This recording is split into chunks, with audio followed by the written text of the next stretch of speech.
dan perusahaan ini bisa tetap berjalan tanpa ada dia. Itu pengusaha.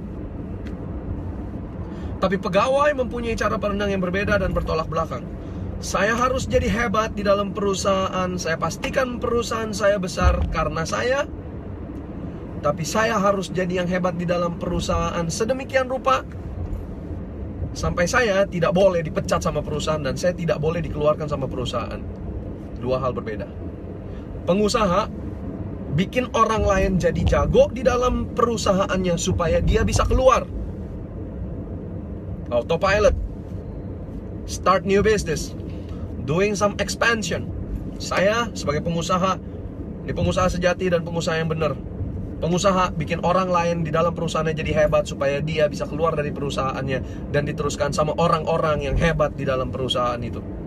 Pegawai membuat dirinya menjadi yang paling hebat dan tidak tergantikan. Jangan sampai dipecat dan gak boleh ada orang di bawah dia yang lebih hebat dari dia. Dari situ aja lu udah paham. Lu lagi belajar sama orang yang berbeda mindsetnya dengan pengusaha. Now you understand. Pengusaha kok belajar sama mantan pegawai sih? Setinggi apapun lu pangkatnya dalam dunia kerja, kalau di sebelah lu ada tukang bakso yang memulai bisnisnya sendiri, saya akan lebih respect dengan tukang bakso yang punya bisnis sendiri. Karena pegawai dan pengusaha mempunyai kasta yang berbeda.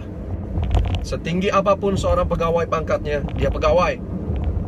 Setinggi apapun pengusaha, serendah apapun income pengusaha, dia punya kasta pengusaha. Gua gak pernah membeda-bedakan pengusaha satu sama lain. Kalau di mata gua pengusaha is pengusaha.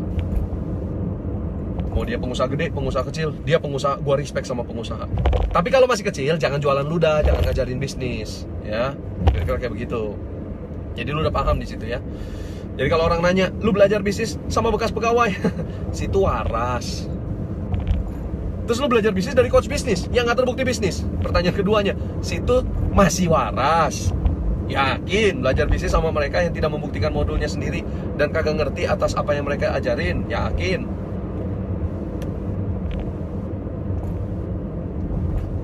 Sekarang gini, gue bahkan punya data otentik, spesifik.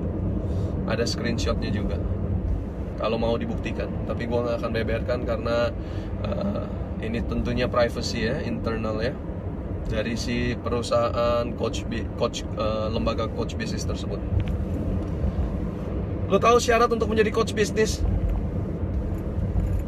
Syarat pertama adalah untuk jadi coach bisnis lo, yang tujuannya klien-klien ini pengusaha-pengusaha lo, yang katanya dibayar mahal itu untuk bikin bisnis lo berkembang dan autopilot yang jadi sukses itu. Syarat utama untuk jadi coach bisnis di perusahaan itu, gua gak sebut namanya. 1, minimal jadi manajemen selama 8 tahun di perusahaan berkelas internasional atau perusahaan nasional berkelas multinasional. Jadi pegawai 8 tahun disuruh jadi coach bisnis sama dia. Lalu iming-imingnya bisa mendapatkan waktu yang fleksibel dengan penghasilan sampai 100 juta rupiah per bulan. Ya ilah, jualan ludah banget sih. Baru nanti bisa mendapatkan titel certified coach, diberikan oleh master coach. Lalu syarat berikutnya harus mempunyai titel sarjana S1 atau S2, tapi titel S2 tidak menjadi syarat. Jadi titelnya harus S1. Ngelamar kerja pak, titel S1 harus gitu, tes S1. Berapa banyak orang-orang sukses yang gak punya titel, gua kasih tahu sama lu. Lu lagi ngelamar kerja emang. Nah iya dia ngelamar kerja sebagai coach bisnis di lembaga coach. Dia aja kerja kok. Masa lu mau belajar sama orang yang masih ngelamar kerja sih? Masih mending gini nih, kalau gua mau ngeduitin, tapi kan enggak, gua nggak mau jadi penjual ludah dengan nggak mau jadi lembaga penjual ludah. Gua mungkin akan bikin syarat minimal sudah 8 tahun berbisnis. Syarat kedua, bisnisnya masih jalan, Syarat ketiga berbicara mengenai omset. Omset kamu minimal harus sekian dengan profit sekian, lalu kamu punya rekening, di rekening kamu duit sekian. Baru kamu bisa jadi coach bisnis. Minimal kayak begitu dong. Gila. Lu bayangin itu orang-orang yang pada keluar dari kantor lalu nge-apply jadi coach bisnis, lalu jadi coach bisnis, ngajarin bisnis.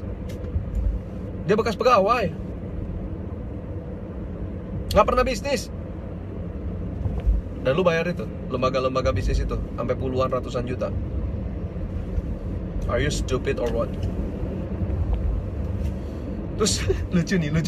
Ada penjual ludah yang bilang, bodoh amat lah, mau jual apa? Mau jual ludah kek, jual air mata kek, jual tai kek, jual conge kek, jual apa kek. Namanya juga usaha. Belajar menghargai dong. Sikap, katanya gitu. Lu punya sikap nggak ngajarin bisnis tapi lu sendiri bisnis masih receh gitu? Dikasih tahu, bukannya bertobat, masih bagus ada yang ngasih tahu. Umur masih muda, waktu masih panjang, bisnis masih receh, sukses belum, tajir kagak, ngajarin orang bisnis. Lu punya sikap nggak? Terus dari situ minta dihargai, ya berarti lu mengakui bahwa lu penjual ludah dan tolong hargai saya jualan ludah. Namanya juga usaha, ya itu usaha lu jualan ludah. Kan tulisannya mau jualan air mata kek, jualan conge kek, jualan tai kek, namanya juga usaha, tolong dihargai dong. Ya berarti lu jualan ludah tapi minta dihargai. Jualan ludah kok minta dihargai? Berapa banyak orang yang lu sesatin? Lu hargai mereka nggak? Terus dari situ ada orang yang bilang, berarti gua melakukan bullying. Enggak lah, gua nggak melakukan bullying. Gila lu. Ngapain gua melakukan bullying? Kalau lu gendut gua kata-katain. Iya, gua melakukan bullying. Lu jelek, gua kata-katain lu. Mata lu juling, gua kata-katain. Gua melakukan bullying katanya. Enggak, gua nggak melakukan bullying. It's the truth. But sometimes the truth is bitter and painful.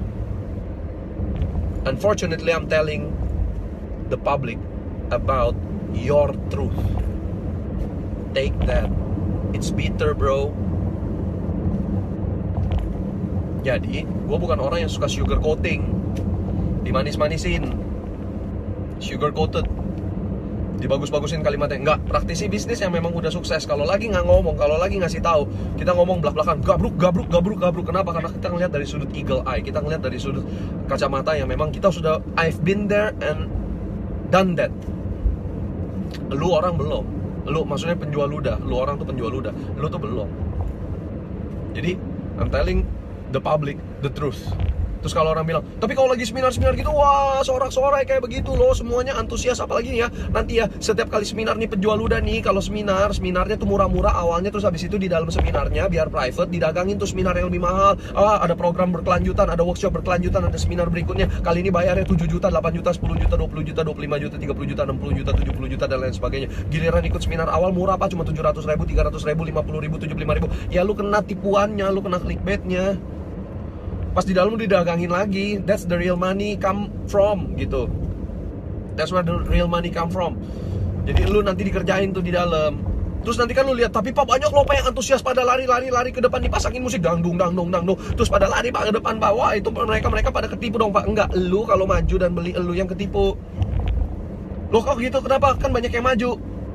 Yang maju itu lu bayangin, itu semua aktor bayaran, itu semua staff dia, itu semua anak buahnya. Itu mainan, itu skenario, nggak goblok-goblok banget gua, tahu gua.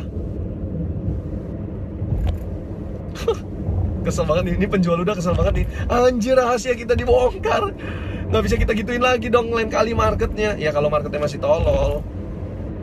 Dan banyak mulai penjual ludah, dia nggak lari, dia udah nggak laku di Jakarta, dia mulai lari ke kota-kota seberang, kota yang lebih kecil. Berapa banyak penjual ludah mulai ke Surabaya sekarang. Surabaya mulai nggak laku lagi, dia pindah lagi ke kota yang lain. Kenapa? Marketnya masih bego, belum terdevelop. Ya semoga video ini viral dan lu bisa sebarkan ke banyak orang, supaya orang-orang yang di daerah itu nggak terlanjur dibego-begoin, nggak terlanjur kena nih sama yang kayak begini nih. Karena mereka lari ke market yang baru. Market di Jakarta udah nggak bego-bego banget.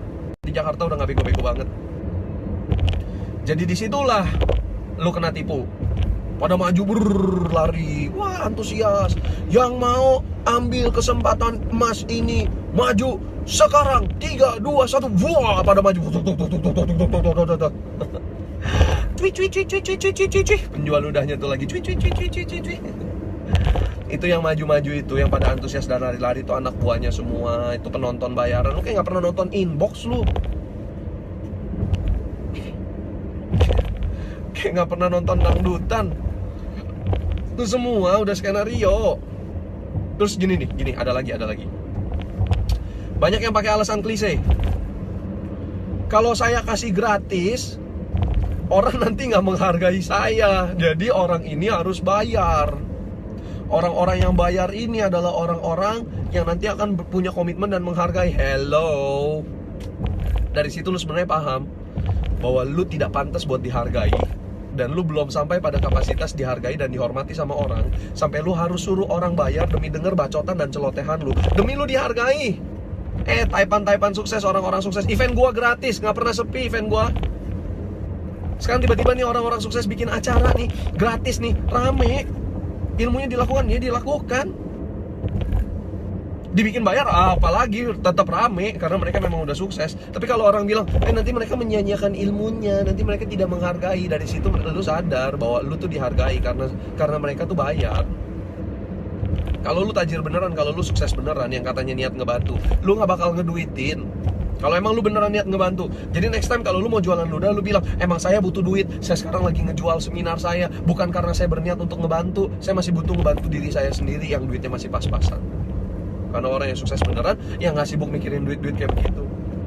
Dan kalau orang-orang hebat, pembesar-pembesar, taipan-taipan orang-orang sukses, teman-teman gue yang udah pada sukses, kita kalau lagi pada ngobrol, ya kalau kita datang ke seminar terus habis itu orang gak mau datang gara-gara gratis atau harganya murah, yang rugi mereka, bukan elu. Kalau lu kasih biaya makin mahal, katanya semakin mahal, maka semakin tinggi komitmen mereka dan mereka semakin menghargai. Mereka menghargai nilai komitmennya, bukan elunya. Jadi kalau orang-orang yang emang udah sukses nih, turun gunung nih, gua turun gunung, teman-teman yang lain, pengusaha-pengusaha top lain tiba-tiba ngomong, taipan rich list misalkan, kita bikinin acara gratis nih atau murah, ya tetap rame.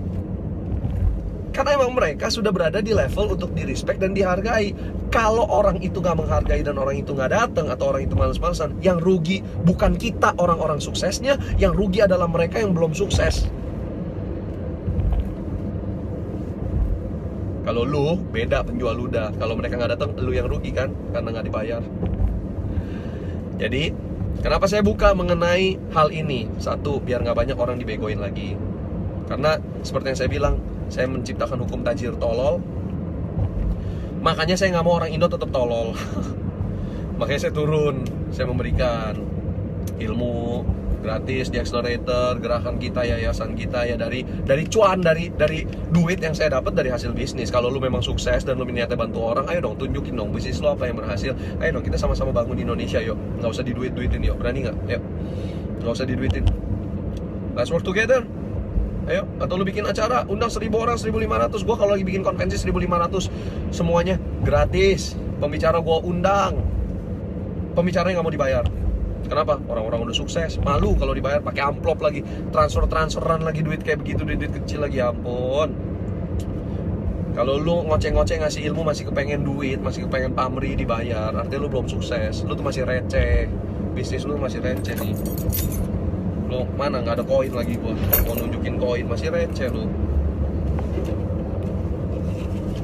masih receh bos, bisnis lu masih receh. Kalau orang udah sukses beneran, gua undang nih di accelerator nih, pernah dulu, enggak sih, sampai sekarang juga sering undang pembicara teman-teman gua sendiri atau mentor-mentor gua. Tidak ada satupun dari mereka yang mau dibayar. Pada saat gue mau selipin amplop, Pak duit jalan nih, nggak enak nih Pak, saya buat staff Bapak atau buat bensin. Lu tahu gue dimarahin gue. Kamu apa-apaan ngasih saya amplop kayak begini lagi, ditempel-tempel begini. Kamu menghina saya kalau kayak begini. Kan perjanjian awalnya kamu kan nggak mau bayar saya. Sambil ketawa-ketawa lah, bukan beneran marah lah, kan orang deket. Wah, kalau mau bayar mah tadi saya ngomong 2 jam. Waduh, kalau saya tarifin 2 jam mah kamu nggak bisa bayar saya. Penghasilan per bulan nanti saya bagi harga 2 jam, nggak bisa. You cannot afford me man. Ada berbagai macam cara dia ngomong, beda-beda orang. Wah, jangan bayar saya, jangan. Nggak enak. Ilmu kayak begini nih dipakai buat ngebantu Indonesia. Jangan bayar kayak begini. Saya dapat duit dari bisnis saya sendiri, nggak dari gini-ginian. Dari situ gue belajar banyak. Dan gue pun nggak mau dibayar kok, nggak pusingin. Kalau lu mau kasih nih, ada tarif nih Pak, berapa duitnya? Gue nggak pernah bahas mengenai tarif. I don't really care about that. Tapi kalau penjual udah ditanya tarif, ini kesempatan, bahas tarif, tembak harga, nanti dinego, turunin dikit. Tapi orang ada yang ngomong, biar itu apa katanya, itu kan mata pencaharian mereka kok. Kesian dong nanti mereka nggak laku lagi. Ya bagus. Indonesia nggak mau beli lo lagi, bagus. Biar lu bisnis dan lu buktiin, dan lu nggak sembarangan ngemeng, dan lu nggak sembarangan ngecocot bahwa bisnis itu gampang, bisnis itu mudah. Lu bisa gampang nasihatin orang berbisnis, tapi lu sendiri nggak bisnis, nggak sukses. Yuk, buktiin yuk. Lu bisnis. Kan enak. Lu nggak laku lagi nih ngoceh, nggak apa-apa, bagus. Biar lu bisnis. Dan kalau misalkan orang nanya nih, kenapa gue mau lakukan ini? Yang paling penting, kenapa gue mau lakukan ini? Hati nurani. Karena orang-orang yang bayar penjual ludah itu mayoritas orang sukses atau enggak sih? Nggak sukses kan? Orang-orang yang masih butuh duit nggak sih? Butuh duit kan? Dan orang-orang itulah yang ditarik-tarikin duitnya, yang dibego-begoin sama mereka, yang setelah itu nggak jadi sukses juga, nggak nambah tajir juga. Kesian kan mereka. Jadi mereka yang udah keluar duit kayak begitu, cuma nyumbang doang, ujung-ujungnya repeat order. Mereka lagi yang beli, mereka lagi yang balik. Problemnya tetap sama. Jadi kita bicara hati nurani, bos. Penjual ludahnya nggak usah berubah, nggak apa-apa. Orang-orang yang ngikutnya yang harus berubah. Jangan berada di kondisi yang gitu-gitu terus. Dan kenapa penjual ludah itu kayak begitu? Ya mayoritas ya memang mereka nggak bisa ngapa-ngapain. Mereka cuma modal nyontek doang kok, nyolong modul, nyontek. Habis itu diduitin lagi. Tuh banyak tuh pembicara-pembicara yang kayak begitu tuh, nggak jelas bisnisnya apa. Apalagi sekarang lagi rame tuh digital marketing tuh, banyak banget digital marketing kan yang kayak begitu kan. Baru ngikut seminar digital marketing misalkan, bayar. Besokannya dia bikin seminar. Lah kan kampret ya, ngikut seminar buat diduitin lagi. Nggak cuma di situ doang, banyak. Di kelas gue juga banyak, mata-mata di kelas gue juga banyak selama ini. Makanya gue bener-bener mesti sortir mati-matian. Orang-orang itu yang pada mau ngikut one day class, ICBA lah, dulu growth hack class lah, dulu ada business mastery class whatsoever. Banyak ngambilin modul-modul gue. Tiba-tiba ada di blog mereka, tiba-tiba ada di modulnya mereka. Ada yang ngadu ke gua, bayar workshop mereka 12 juta, diajarinnya modul gua, anjir. Minta dituntut banget, men. Tapi kalau gua turun tangan sampai gua tuntut abis. Gua punya tim lawyer sendiri untuk melindungi semua grup usaha dan kehidupan gua. Dan mereka tiap kali udah ngomong, "Pak, gas aja Pak, udah tuntutin satu-satu Pak, somasi." Kalau mereka itu nggak mau bayar denda atau mereka nggak mau berubah, tuntut Pak, bangkrutin aja. Ya gue bilang gue masih punya hati nurani lah. Gue gak jahat-jahat banget. Kalau gue beneran jahat, gue gak bikin video ini. Gue bantai-bantai di belakang layar. Tapi enggak. Gue sebenarnya gak mau ngebantai industrinya, dan gue gak mau ngebantai penjual ludahnya. Gue mau menurunkan demand-nya. Orang-orang terselamatkan. Orang paham. Ya. Dan kalau misalkan ada penjual ludah yang sukses katanya, tapi kok penjual ludah itu sukses kok? Itu motivator bisnisnya, coach bisnisnya sukses tuh. Mobilnya mahal, rumahnya katanya baru beli gede katanya. Ya elah. Ya suksesnya dari mana? Suksesnya dari jualan ludah. Duit siapa? Ya duit elu yang dibego-begoin. Makanya tadi gue bilang, kalau misalnya ada orang tuh ngajarin bisnis, yang ditunjukin bukan bisnisnya dan bukan achievement dan bukan kesuksesan. Ini tunjukin apa? Tunjukin bukan bisnisnya dan bukan achievement dan bukan kesuksesan. Ini tunjukin apa? Mobil mahal. Ya ilah. Rolls Royce. Ya ilah. Lambo. Murah Lambo, murah Rolls Royce. Ya elah, biasa aja kali. Lihat asetnya dong, lihat bisnisnya dong, lihat keadaan sebenarnya dong. Orang yang beneran sukses dan beneran tajir nggak ngelihat harta dari mobil apa yang lu pakai, nggak. Jadi kalau lu masih ngelihat, woi mobilnya bagus ya, mobilnya begini, lu berarti masih receh. Murid gua beli Mercy, murid gua beli BMW. Ada murid gua pakai murid baru pakai BMW i8. Ada mobil gua pakai Jaguar baru. Ada murid gua juga beli motor 800 juta. Nggak gua klaim. Dan gue nggak ngomong bahwa dia bisa beli mobil itu karena belajar sama gue. Enggak, tabu. Gue nggak pernah mau ngeklaim kesuksesan orang. Gue bukan penjual ludah. Nah, ciri-ciri penjual ludah suka ngeklaim kesuksesan orang. Itu sukses mah dia, bukan elu. Jadi kalau misalkan ngomong kayak begitu, gue mah nggak ngeliat dari mobil, nggak ngeliat dari harta kayak gituan. Lihat bisnisnya, lihat keadaannya, lihat kondisi keuangan sebenarnya. Kalau orang masih ngeliat dari mobil doang, ya lah penjual ludah tinggal sewa mobil doang 1 hari, record video, kelar. Penjual ludah banyak banget yang kayak gitu. Ngontrak rumahnya biar kelihatan gede. Jadi kalau misalkan lu mikir duitnya dari mana? Ya dari jualan ludah. Terus kalau misalkan orang ngomong nih, Korener jangan galak-galak lah, ngapain sih ngomongin kayak gituan? Katanya ajarin cinta kasih ajarin cinta kasih, ajarin kebaikan. Kalau nanti anak-anak lu kejeblos sama narkoba, lu punya anak lu kejeblos narkoba, gara-gara lu gagal memberitahukan bagaimana cara untuk menghindari penjual narkoba dan bagaimana cara untuk mengenali ciri-ciri penjual narkoba. Jangan salahin penjual narkoba ya, salahin lu sebagai bapak yang goblok, gak bisa ngedidik anak. Ini anak-anak didik gua banyak. Orang-orang pengusaha di Indonesia tuh gue udah anggap seperti anak gue sendiri. Karena gue fokus untuk ngebangun spirit entrepreneurship di Indonesia. Jadi orang-orang yang berada di dunia bisnis, kesian. Terus tiba-tiba ada orang yang sok suci, sok baik, sok kudus lagi. A true mentor doesn't teach how to hate, but teach how to love. Iya, nanti kalau anak lu didagangin narkoba, nanti gua kasih tahu, bro, jangan benci penjual narkoba, bro. Ajarin kebaikan. Ya, jangan ajarin anak lu kebencian terhadap penjual narkoba. Anak lu dibegal, istri lu dibegal, lu marah-marah nih di sosial media nih. Kampret nih negara nih, kenapa sih begal masih banyak nih, keamanan nih parah nih. Gila nih semua yang jadi begal nih, lu hina-hina begal dan lain sebagainya. Gua kasih tahu nanti gua sok suci, sok baik, sok benar, sok lurus gitu ya. Mentor yang baik nggak ngehina-hina. Mentor yang baik mengajarkan cinta. Mentor yang baik itu tidak mengajarkan orang membenci begal, membenci penjual narkoba. Mentor yang baik nggak ngajarin untuk membenci koruptor. Come on man. You're so stupid. I don't know you, but now I know that you are so stupid. God damn it. You're showing your stupidity on so many levels. Come on.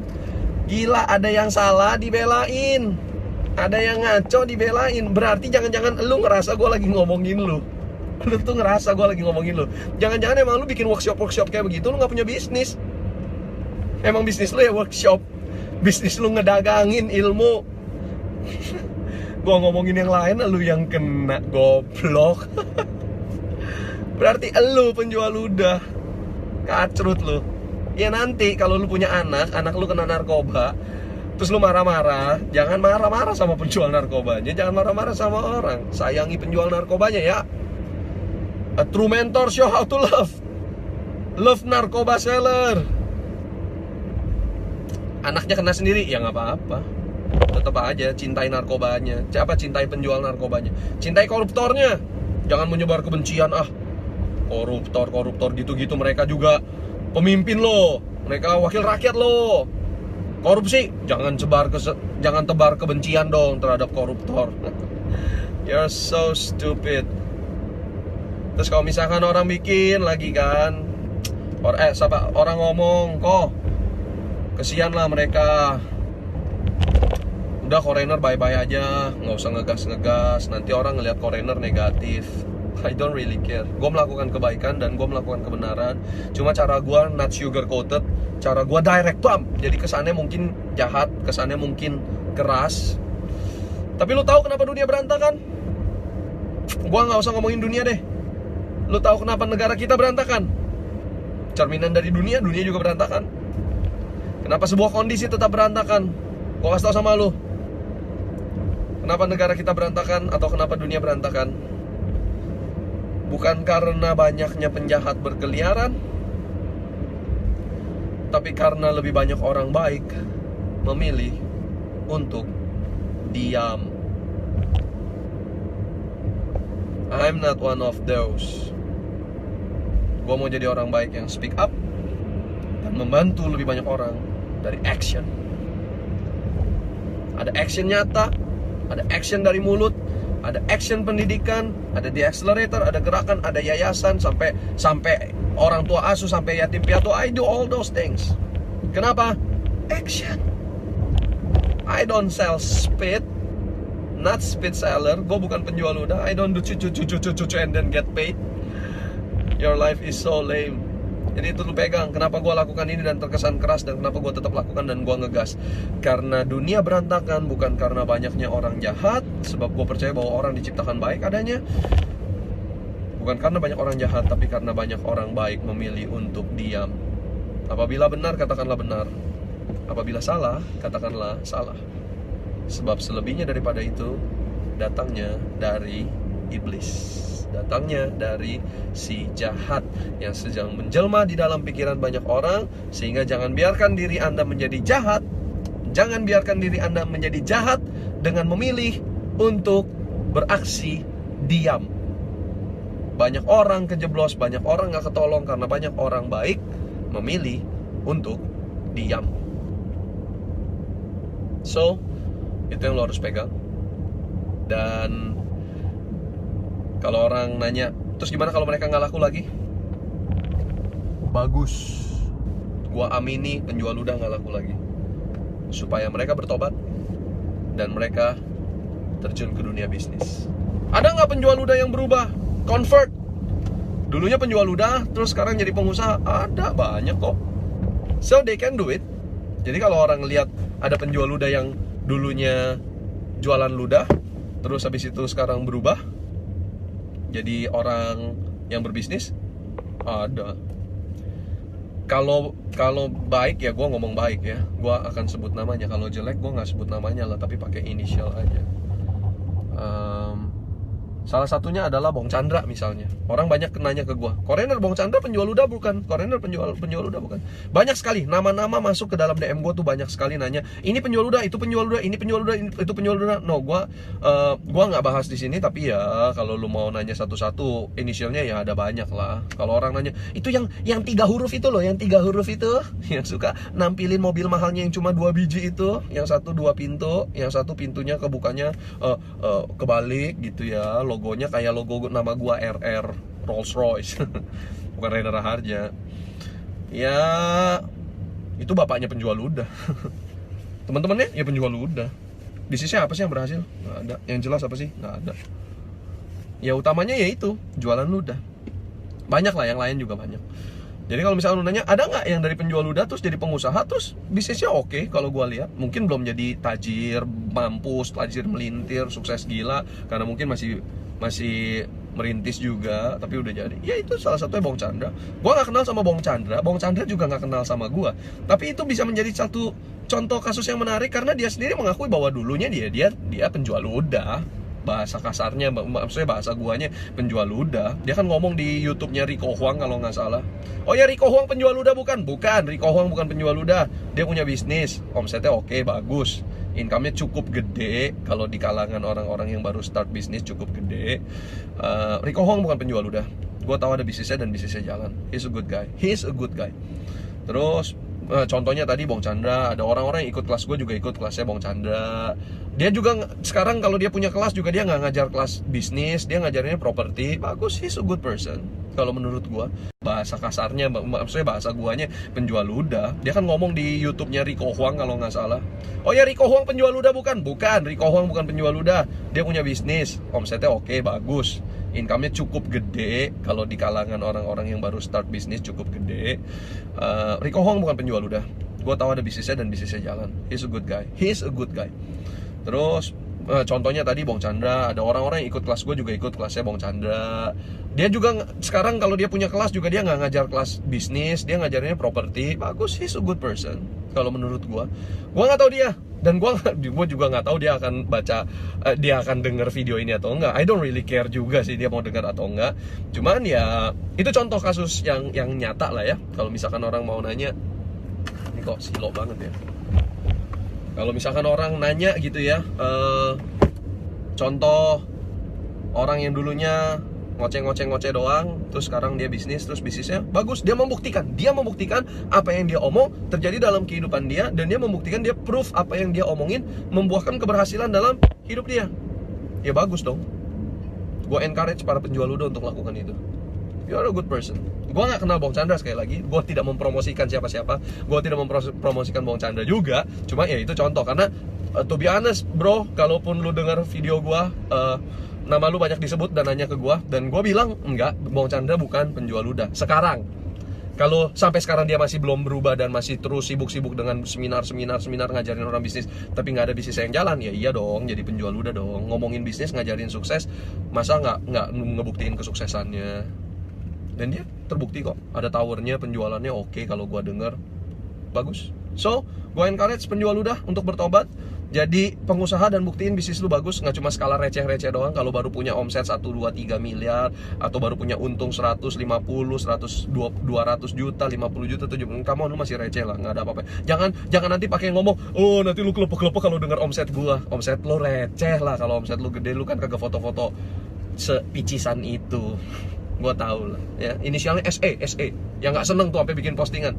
Ayolah gua tantang, gedein bisnis lu.